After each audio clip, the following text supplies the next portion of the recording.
Bienvenidos a La Otra Aventura, un espacio dedicado al mundo de los libros.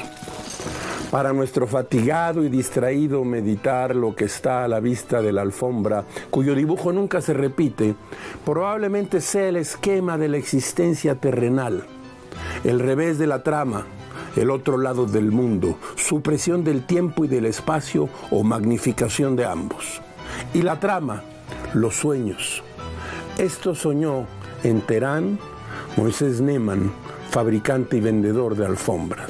Usted acaba de escuchar uno de los relatos que el escritor argentino Jorge Luis Borges, quien más, rastreó a lo largo de la historia y de la literatura universal y compiló aquí, en este libro que tengo aquí, justo, el libro de los sueños. El alma humana cuando sueña es a la vez el teatro, los actores y el auditorio.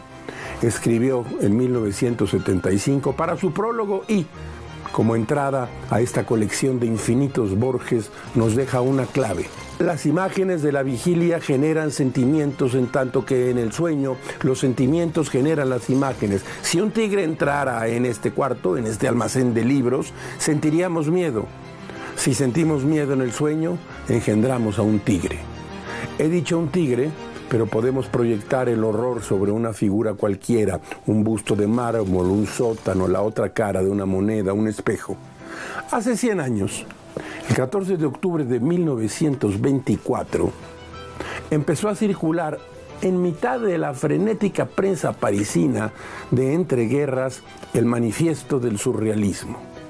Los lineamientos de uno de los fenómenos de más importancia de la cultura moderna. Ahí definían esa palabra que habían tomado prestada de un drama de Apollinaire: surrealismo, automatismo psíquico puro cuyo medio intenta expresar el funcionamiento real del pensamiento, dictado del pensamiento con exclusión de todo control, ejercido por la razón y al margen de cualquier preocupación estética o moral. Firmado por André Breton, este manifiesto hirió de muerte a la tradición decimonónica francesa. Montados en el arte, como cuña para su radicalismo político, los surrealistas fincaban su trabajo intelectual en un estudio científico paradigmático publicado en 1899. Usted lo sabe. La interpretación de los sueños, ni más ni menos que de Sigmund Freud. El psicoanálisis alejó al arte del dominio absoluto de la razón y lo cartesiano. Los surrealistas, hace 100 años, abrieron esa puerta a través de la literatura, de la pintura, del cine. Pero el reino de la razón también protege a la humanidad de sus delirios. Lo advierte también Borges en su libro de los sueños. El arte de la noche ha ido penetrando en el arte del día. La invasión ha durado siglos. El doliente reino de la comedia no es una pesadilla. La lección de la noche no ha sido fácil. Quédese. Hoy vamos a hablar de los surrealistas, un grupo de escritores y artistas que en la Francia de hace 100 años tal vez soñaron con nosotros. Como todas las semanas, les recuerdo que fue Adolfo Bioy Casares quien escribió que leer era la otra aventura y que la primera era probablemente la vida misma. Estamos pues en la otra aventura.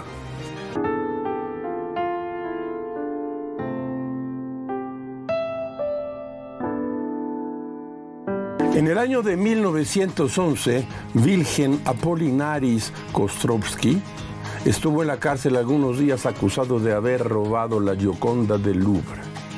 Ya para entonces se hacía llamar Guillaume Apollinaire.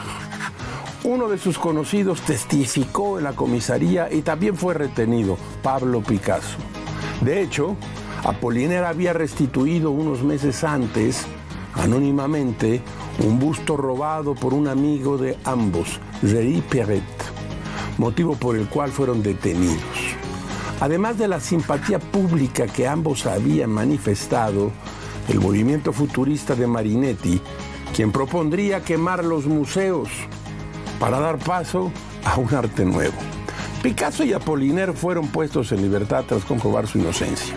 El autor del robo había sido Vincenzo Perugia, un trabajador del museo que logró evadir a la policía por 2 años y 111 días, tiempo en el que el Louvre aumentó significativamente su afluencia de visitantes. Con un hueco en la pared del museo más importante de Francia, donde debía estar el famoso retrato pintado por Leonardo da Vinci, podría ubicarse el inicio de la revolución intelectual que tuvo en Apollinaire a su poeta cardinal. Su primer libro de versos, Alcohol, fue publicado en 1913 y uno de sus poemas, Son, fue el punto de entrada a la nueva poética de superstición, de imágenes, sin desarrollo de ningún acontecer y sin presencia de ningún yo íntimo. Apollinaire alternó tonos de sentimentalismo tradicional con imágenes de pura fantasía. Pastora, oh Torre Eiffel, el rebaño de las puertas, bala esta mañana. Escribió con una actitud mental que los surrealistas llevarían al extremo. El poeta está en una suerte de trance y olvidado de todo, principio u opinión, y aún de su propia identidad.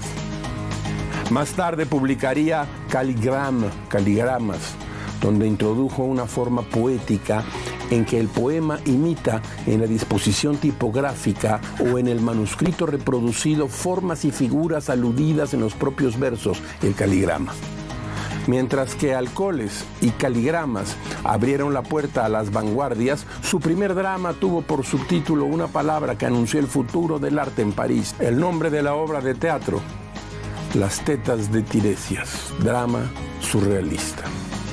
En 1915, su participación en la Gran Guerra, lo que le valió la ciudadanía francesa, Apollinaire recibió un impacto de bala en la sien del que sobrevivió milagrosamente y lo obligó a llevar una suerte de casco de cuero por el resto de sus días.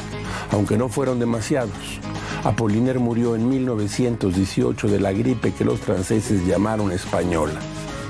Al mismo tiempo, en un remanso neutral del conflicto europeo apareció el movimiento que significaría la gran ruptura. Me refiero a la exposición de Dada en Zúrich.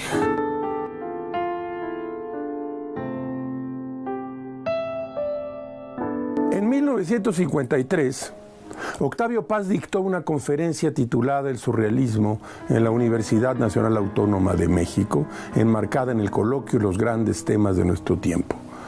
Lo que el escritor mexicano leyó ahí y que se encuentra reunido en su libro Las peras del Olmo es de una actualidad inverosímil. Escuche usted. Día a día se hace más patente que la casa construida por la civilización occidental se nos ha vuelto prisión. Laberinto sangriento, matadero colectivo. No es extraño, por tanto, que pongamos en entredicho la realidad y que busquemos una salida.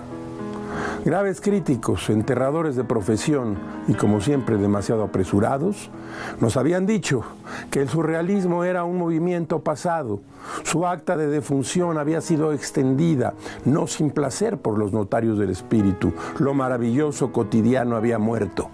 En realidad, nunca había existido. Existía solo lo cotidiano, la moral del trabajo, el ganarás el pan con el sudor de tu frente, el mundo sólido del humanismo clásico y de la prodigiosa ciencia atómica. Pero el cadáver estaba vivo. Yo pensaba traer hoy aquí a esta emisión mi edición de Las peras del Olmo, firmada por mí, por el joven que fui y no puedo traer aquí, en 1975. Entonces decidí traer en este dispositivo Las peras del Olmo.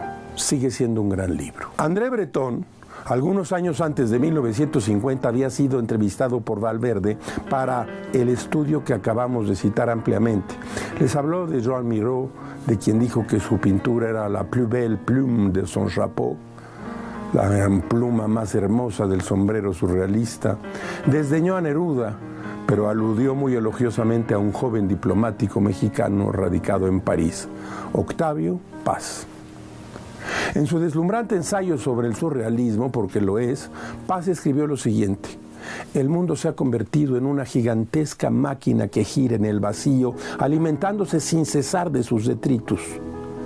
Pues bien, el surrealismo se rehúsa a ver el mundo como un conjunto de cosas buenas y malas, unas henchidas del ser divino y otras roídas por la nada. De ahí su anticristianismo. Asimismo se niega a ver la realidad como un conglomerado de cosas útiles o nocivas.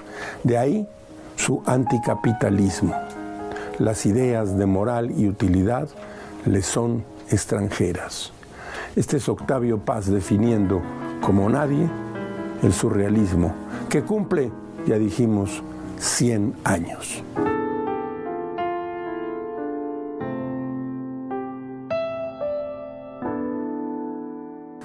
El taller de la otra aventura. ¿Quiere usted saber más de surrealismo? Yo ofrezco algunos libros, mire usted.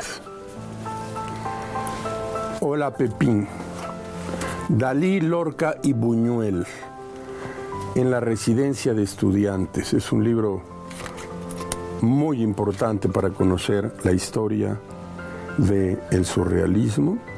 Es un libro de la editorial catalana Publicaciones de la Residencia de Estudiantes. Más de surrealismo, miren ustedes. Teoría del arte de la vanguardia, publicado por la Universidad Nacional Autónoma de México. Este libro es un libro importante. Jean Cocteau, Poética del cine.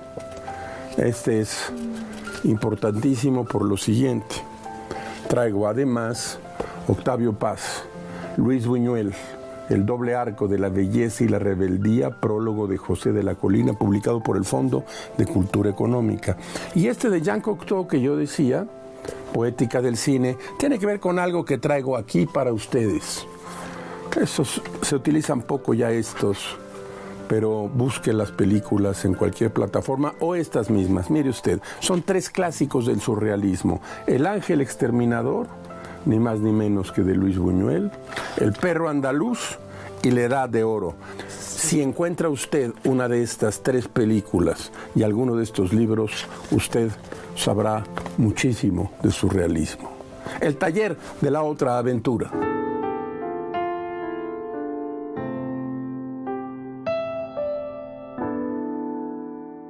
Existe o existió una fotografía de Maurice Carrington y su hija Leonora, tomada en el Palacio de Buckingham el 29 de marzo de 1935. El vestido que llevaba aquel día Leonora es ceñido y elegante, con una cola corta que le cae con gracia alrededor de los tobillos. Su pelo rizado, su muy negro pelo, está tomado y sujeto en la coronilla bajo una tiara. En una mano sostiene un abanico de plumas de avestruz. Maurice lleva puesto un vestido largo, rosa y plateado, y en la mano también un abanico. La periodista británica Joanna Moorhead, prima de Leonora Carrington, pensó al mirar esa foto que el gesto de la madre parece alegre y esperanzado. Aquel día, Leonora Carrington fue presentada en sociedad como dictaba la tradición en la alta burguesía londinense. A la casa de los Carrington llegó la invitación pertinente que decía: por encargo de sus majestades, el Lord Chambelán convoca a la señora de Harold Carrington y a la señorita Leonora Carrington a una velada de presentación entre las 5 y las 8 de la tarde. Cuenta Moorhead en la biografía titulada Leonora Carrington, una vida surrealista, que en todos los barrios elegantes de Londres, como Mayfair, Kensington, Piccadilly, cientos de familias recibían cada año estas invitaciones. La presentación en sociedad era algo reservado a las hijas de la élite del país y, en su mayor parte, las familias cuyo linaje se remontaba a varias generaciones dueñas de extensas heredades, títulos, nobiliarios y riqueza. En su relato, Moorhead menciona que Leonora asistió a las clases de Betty Balcani para aprender a hacer bien la reverencia, dando un paso con el pie derecho exactamente como debía darse y con la inclinación de la cabeza adecuada. En el evento, Leonora realizó 2 reverencias, una al rey y otra a la reina, en el salón del trono del Palacio de Buckingham. Ella se convertiría en una de las grandes surrealistas. Y no solo eso, tendría con nosotros, con los mexicanos, un lazo, pues fue la pareja, la novia, la amante del gran Renato Leduc, Leonora Carrington.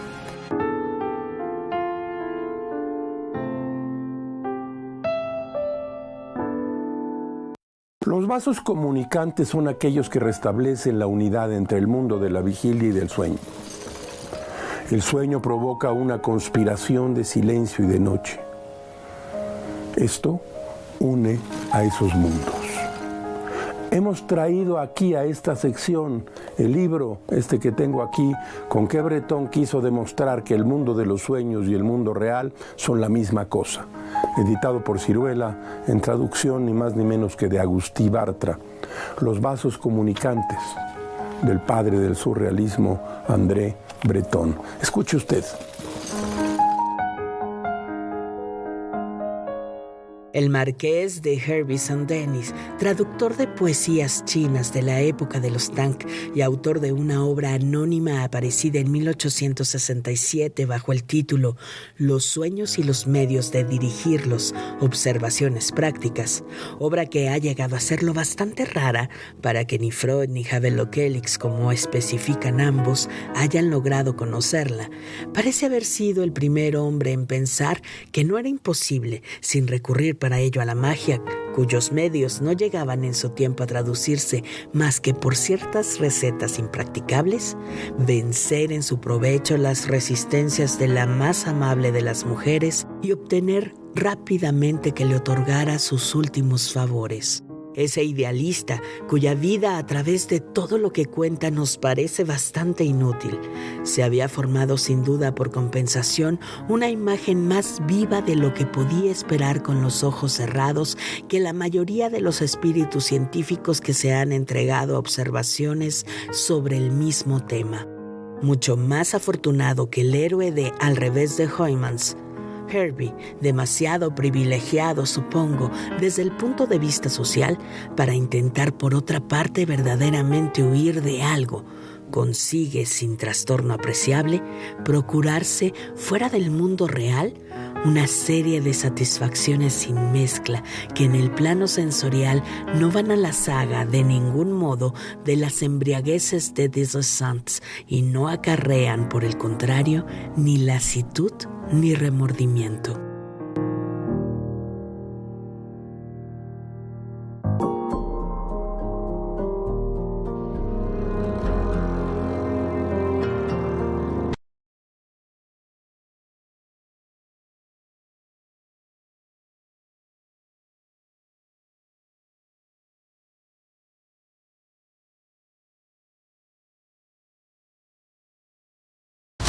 Te acompañamos todo el año.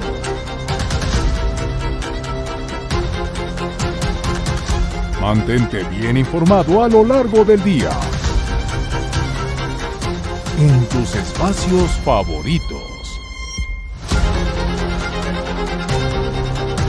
Somos tu central de noticias de confianza.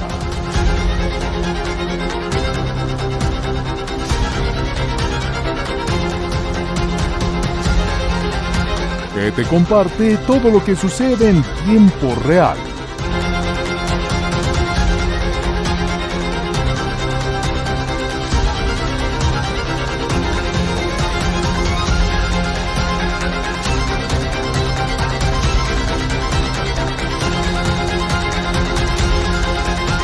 ADN 40. Siempre conmigo.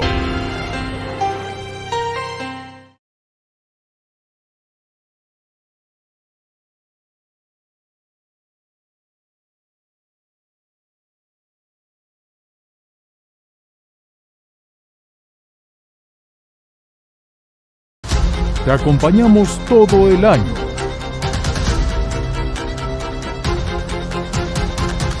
Mantente bien informado a lo largo del día. En tus espacios favoritos. Somos tu central de noticias de confianza.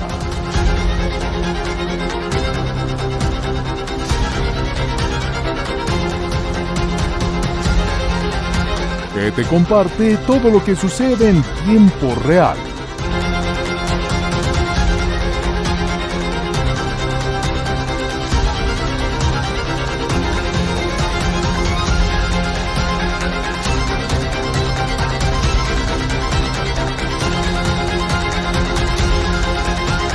ADN 40.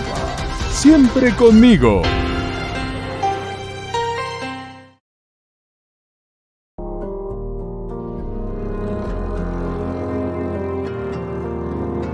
Aquí en este almacén de libros viejos hay novedades editoriales. La editorial Austral ha publicado y publica reimpresiones de libros extraordinarios en una colección realmente hermosa.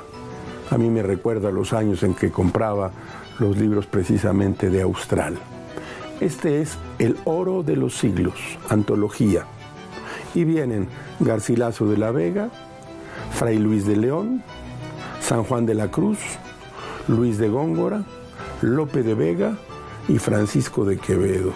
Ni más ni menos, vea usted qué trabuco, en una edición con prólogo y notas de José María Micó, de la Mesa de Novedades. También tengo, y acaba de llegar, de Taurus, 10 ideas falsas sobre la Edad Media de Martín Orell. Dice que la Edad Media tiene mala fama. ¿Acaso no decimos medieval para referirnos a algo oscuro, primitivo o bárbaro?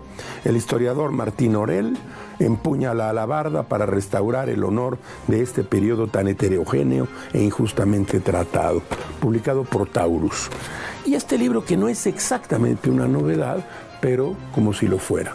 Mire usted, Marta Nussbaum, Saúl Levmore, Envejecer con sentido, conversaciones sobre el amor, las arrugas y otros pesares, de la editorial Paidós. Concebimos la vejez como una época de la vida, como la infancia, la juventud y la mediana edad. Tiene sus propios misterios y estos exigen reflexión. De la Mesa de Novedades.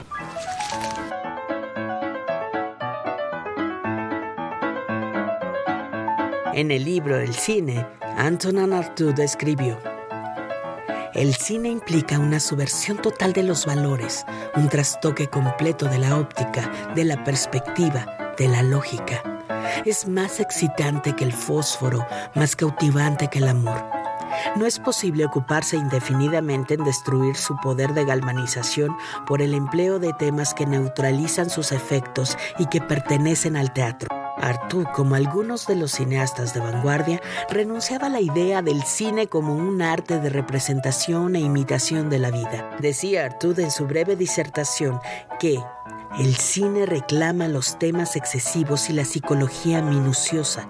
Exige la rapidez, pero sobre todo la repetición, la insistencia, la vuelta a lo mismo.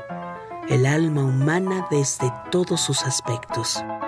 Artaud, junto con Germain Dulac, realizó una película titulada La Concha y el Clérigo y fue estrenada en el año 1928, un año antes que Un perro andaluz. En el libro El cine, Artaud nos dice que el guión de dicha película fue pensado en la lógica o en la falta de lógica de los sueños. Como una forma de desafío al surrealismo de Breton, Georges Bataille lanzó en 1929 la revista Documentos. En esta publicación, que tuvo 15 números, escribieron Michel Léry, André Masson y Joan Miró. Bataille utilizó Document para impulsar el surrealismo en una dirección que, en su opinión, Breton no se atrevía, hacia un vuelco de todas las jerarquías del arte y la moral y hacia una completa democracia de la forma. Y en el ensayo La literatura y el mal, Georges Bataille escribió que, así como algunos insectos se dirigen juntos hacia un foco de luz, los seres humanos solemos dirigirnos hacia la parte opuesta de las regiones donde domina la muerte. Así se las traía Georges Bataille.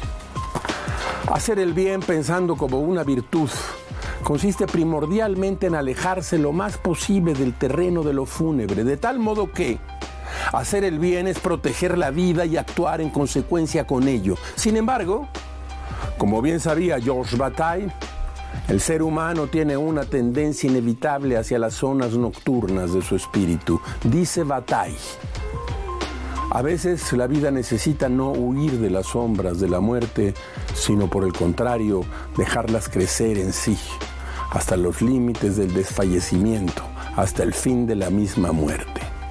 De acuerdo con Bataille, la humanidad persigue dos fines. El primero, como ya mencioné antes, es conservar la vida. El segundo es aumentar la intensidad de la misma en todos los fines. Estos dos no son contradictorios, pero la intensidad de la vida difícilmente puede aumentarse sin el peligro, sin la angustia y el desorden y el desgarramiento, que son valores propios de la maldad. En esto estaban estos hombres que cambiaron la vida de la cultura. Para las meditaciones sobre el mal que contiene este libro, Bataille elogió 8 nombres: Émilie Brontë, William Blake, el Marqués de Sade, Marcel Proust, Michelet, Baudelaire, Kafka, Jean Genet. Publicado en español por la editorial Tusquet, La literatura y el mal de Georges Bataille nos deja esta máxima: